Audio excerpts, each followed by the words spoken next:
حکم حالات کی مناسبت سے دیا گیا، تو اس کے پیچھے جو حکمت کار فرما ہے وہ ان کے سامنے نہیں ہے۔ قُلْ نَزَّلَهُ رُوحُ الْقُدُسِ مِنْ رَبِّكَ بِالْحَقِّ، کہہ دیجئے کہ اس کو نازل کیا ہے روح القدس نے، جبرائیل نے، تیرے رب کی جانب سے، اور یہ حق ہے، حق کے ساتھ آیا ہے، یہ سچا کلام ہے، اس میں کوئی شک نہیں۔ لِيُثَبِّتَ الَّذِينَ آمَنُوا، تاکہ جما دے اہل ایمان کو، یعنی ان کے قدموں کو بھی جما دے اور ان کے دلوں کو بھی ثبات عطا فرما دے اس قرآن کے ذریعے سے۔ وَهُدًى وَبُشْرَىٰ لِلْمُسْلِمِينَ، اور یہ ہدایت ہے اور خوشخبری ہے مسلمانوں کے لیے۔ وَلَقَدْ نَعْلَمُ أَنَّهُمْ يَقُولُونَ، اور اے نبی ہمیں خوب معلوم ہے کہ یہ کافر اعتراض کرتے ہیں، کہتے ہیں انما يعلمه بشر، کہ اسے محمد کو صلی اللہ علیہ وسلم کوئی انسان ہے جو سکھا پڑھا رہا ہے۔ یہ اصل میں اب سرداران قریش تھے جہاں اپنے عوام کو دھوکہ دینے کے لیے اور بہت سی باتیں بنائیں، تو ایک یہ بھی تھی ان میں سے کہ اصل میں ان کے پاس کوئی عجمی غلام ہے جو تورات اور انجیل کا عالم ہے۔ عجمی سے مراد ہے کہ باہر سے کوئی آیا ہوا ہے، مقامی نہیں ہے۔ ظاہر بات ہے کہ مقامی لوگ تو تورات انجیل کے واقف نہیں تھے، تو باہر سے کوئی غلام قابو آ گیا ہے جو پڑھا لکھا ہے، تورات انجیل جانتا ہے، اس سے سن کر اور یہ جو ہے وہ وحی کی شکل میں ہمارے سامنے رکھ دیتے ہیں۔ یہ واقعات جو سارے جیسے ہم نے پڑھے ہیں سورہ یوسف میں اور دوسری صورتوں میں، اتنی تفصیلات کہاں سے آ گئی؟ فرمایا لسان الذی یلحدون الیہ اعجمی، اس شخص کی زبان جس کی طرف یہ منسوب کرتے ہیں کہ اس کے بتانے سے یہ ساری باتیں جو ہیں محمد بیان فرما رہے ہیں صلی اللہ علیہ وسلم، وہ تو عجمی ہے، اس کی زبان تو عربی نہیں ہے۔ وَهَذَا لِسَانٌ عَرَبِيٌّ مُبِينٌ، اور یہ قرآن یہ تو فصیح عربی زبان میں ہے۔ تو کہاں کی بات کر رہے ہیں؟ ان الذین لا یؤمنون بآیات اللہ، بے شک وہ لوگ کہ جو اللہ کی آیات پر یقین نہیں رکھتے، لا یہدیہم اللہ، اللہ تعالیٰ انہیں ہدایت نہیں دے گا، ولہم عذاب علیم، اور ان کے لیے ہے دردناک عذاب۔ یہ بہت بڑی نعمت ہے اللہ کی یہ آیات، یہ قرآن، اور جو اس کو نہیں مانتا، اس کی تکذیب کرتا ہے، اس کے لیے کوئی وہ رعایت نہیں ہے، سخت عذاب دے گا اللہ تعالیٰ۔ انما یفتری الکذب الذین لا یؤمنون بآیات اللہ، بے شک جھوٹ تو وہی گھڑتے ہیں، افطرا وہی کرتے ہیں، جھوٹا افطرا، جو یقین نہیں رکھتے اللہ کی آیات پر۔ وَأُولَٰئِکَ هُمُ الْكَاذِبُونَ، اور یہ سب جھوٹے ہیں، دروغ گو ہیں۔ من کفر باللہ من بعد ایمانہ، جو کوئی اللہ کا کفر کرے اپنے ایمان کے بعد۔ اس آیت میں ایک بہت اہم مسئلہ ہے جو ڈسکس ہوا ہے۔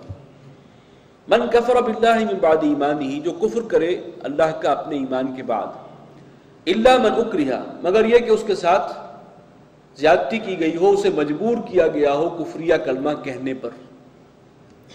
وقلبہ مطمئن بالایمان، اور اس کا دل جمع ہوا ہو ایمان پر، ولکن من شرح بالکفر صدرا، آگے دوسری بات شروع ہو گئی، یعنی اگر ایسی صورت ہو کہ کوئی شخص ایمان لائے،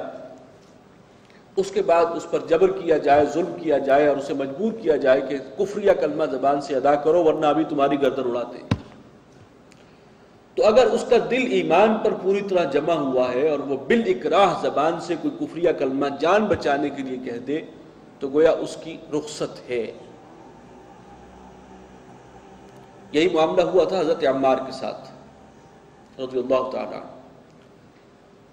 ان کے جو والد ہیں حضرت یاسر اور والدہ سمیہ، ان تینوں پر ظلم و ستم کے پہاڑ توڑے تھے ابو جہل نے، اور اس نے کہا تھا کہ ایک مرتبہ ہمارے ان معبودان کے بارے میں کلمہ خیر کہہ دو، زبان سے نکالو، ان کو بھی مانو۔ کفریہ کلمہ کہنے پر مجبور کیا، ورنہ آج میں ختم کر دوں گا۔ حضرت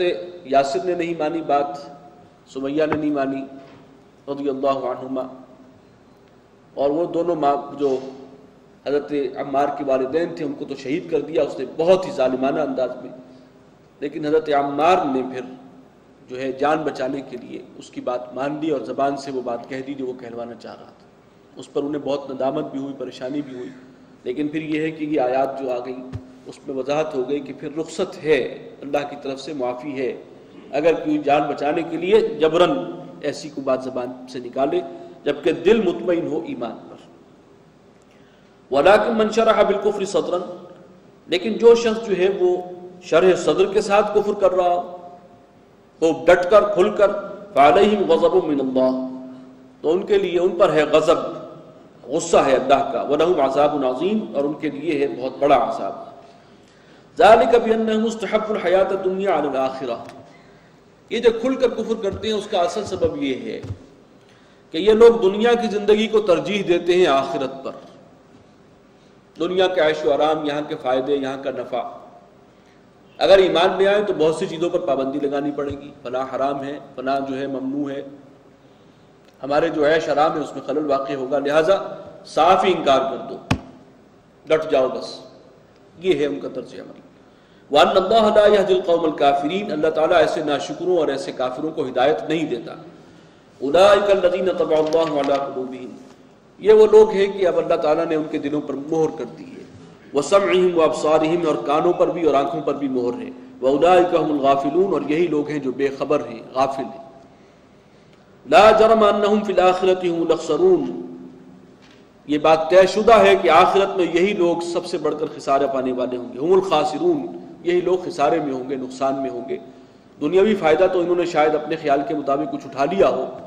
لیکن جو اصل زندگی ہے ابدی اور دائمی، اس میں خسارہ ہی ان کا مقدر ہے۔ ثم ان ربک للذین ہاجروا من بعد ما فتنوا، پھر یہ کہ تیرا رب ان لوگوں کے حق میں جنہوں نے ہجرت کی اس کے بعد کہ وہ ستائے گئے تھے، ان پر ظلم کے پہاڑ توڑے گئے تھے، ثم جاہدوا وصبروا، ہجرت کی اور پھر صبر کیا، انہوں نے جہاد کیا اللہ کی راہ میں اور صبر اور استقامت کا مظاہرہ کیا، ان ربک من بعدها لغفور رحیم، بے شک تیرا رب ان باتوں کے بعد، اتنے بڑے بڑے اعمال کے بعد، وہ تو ان کے حق میں سراپا مغفرت ہے، بخشنے والا ہے، رحیم ہے، سراپا رحمت ہے۔ یوم تأتی کل نفس تجادل عن نفسها، جس دن آئے گا ہر نفس اپنی جانب سے مدافعت کرتا ہوا، جھگڑتا ہوا، وہ اپنے آپ کو بچانے کی کوشش کرے گا۔ وہ جو نفس نفسی کا عالم ہوگا اس کا حاصل یہ ہے کہ ہر شخص چاہے گا کہ کسی طرح میں بچ جاؤں، اب عذاب سامنے نظر آ رہا ہے اور جو کچھ کمائی کی ہے وہ بھی معلوم ہے، کسی طرح بچ جاؤں، جھوٹ بولوں اور بالکل غلط بیانی کروں، جھوٹی قسم اٹھاؤں، اللہ کے سامنے بھی جھوٹ بولوں، یا یہ ہے کہ سب جو ہے ان کو فدیے میں دے دوں، اپنی اولاد کو، والدین کو، سب جائیں جہنم میں داخل کر دیے جائیں، میں کسی طرح بچ جاؤں۔ بس ہر شخص کی کوشش یہ ہوگی۔ وَتُوَفَّى كُلُّ نَفْسٍ مَا عَمِلَتْ، اور پورا پورا مل جائے گا اس دن ہر شخص کو، ہر نفس کو، جو اس نے عمل کیا، جو کمائی کی۔ وَهُمْ لَا يُظْلَمُونَ، ان کی حق تلفی نہیں ہوگی، کسی کے ساتھ ظلم زیادتی نہیں ہے، جو عمل کیے ہیں اس کے مطابق بدلہ ملتا ہے۔ وَضَرَبَ اللَّهُ مَثَلًا قَرْيَةً، اور اللہ تعالیٰ مثال بیان فرماتا ہے ایک بستی کی، ایک شہر کی، كَانَتْ آمِنَةً مُطْمَئِنَّةً، وہ بستی جو ہے بڑے امن اور چین میں تھی، بڑی پرسکون وہاں کی زندگی تھی، یاتیہا رزقہا رغدا من کل مکان، اور رزق چلا آتا تھا اس کی طرف ہر طرف سے، ہر چہار طرف سے رزق جو ہے وہ کھنچ کر آ جاتا تھا۔ اب ظاہر بات ہے یہ کون سی بستی کا ذکر ہو رہا ہے جہاں ہر طرف سے رزق پہنچتا ہے؟ یہ بستی مکہ ہے۔ فَكَفَرَتْ بِأَنْعُمِ اللَّهِ، تو بستی والوں نے اللہ کی نعمتوں کی ناقدری کی، ناشکری کی۔ اللہ کے احسانات، نتیجہ تو یہ ہونا چاہیے تھا کہ وہ اللہ پر ایمان لاتے، اللہ کی آیات کو مانتے، اللہ کے کلام کو مانتے، اور اتنی بڑی نعمت اللہ نے نعمت ہدایت دی، اس سب کا جو ہے انکار کیا، تو یہ بہت بڑی ناشکری ہے اللہ کی نعمتوں کی۔ تو کیا ہوا؟ فَأَذَاقَهُ اللَّهُ لِبَاسَ الْجُوعِ وَالْخَوْفِ، تو اللہ تعالیٰ نے انہیں بھوک اور خوف کا لباس پہنا دیا، بِمَا كَانُوا يَصْنَعُونَ، اور یہ اصل میں بدلہ ہے ان کے کرتوتوں کا، جو عمل وہ کرتے تھے، جو حرکتیں وہ کرتے تھے، بری حرکتیں، اس کے نتیجے میں وہ عذاب ان پر مسلط ہوا کہ خوف اور بھوک، 7 سال کا قحط جو ہے وہ آیا ہے عرب میں، خاص طور پہ مکے والوں کا حال جو ہے بہت برا تھا، مسلسل 7 سال، تو بھوک کا لباس، اور یہ ساری کیفیت جو ہے وہ اللہ کی طرف سے ہوئی ہے اس بستی پر، جو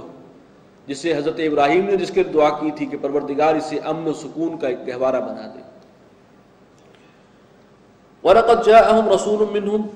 اور آئے ہیں ان کے پاس، آ چکے ہیں ان کے پاس ان کے ایک رسول جو انہی میں سے ہیں صلی اللہ علیہ وسلم، فَكَذَّبُوهُ، لیکن انہوں نے اس کو جھٹلا دیا، فَأَخَذَهُمُ الْعَذَابُ وَهُمْ ظَالِمُونَ، تو پکڑا انہیں ایک عذاب نے، اللہ کی طرف سے ایک جھٹکا دیا گیا ہے اس قحط کی شکل میں، اور یہ ہے گناہگار ظالم۔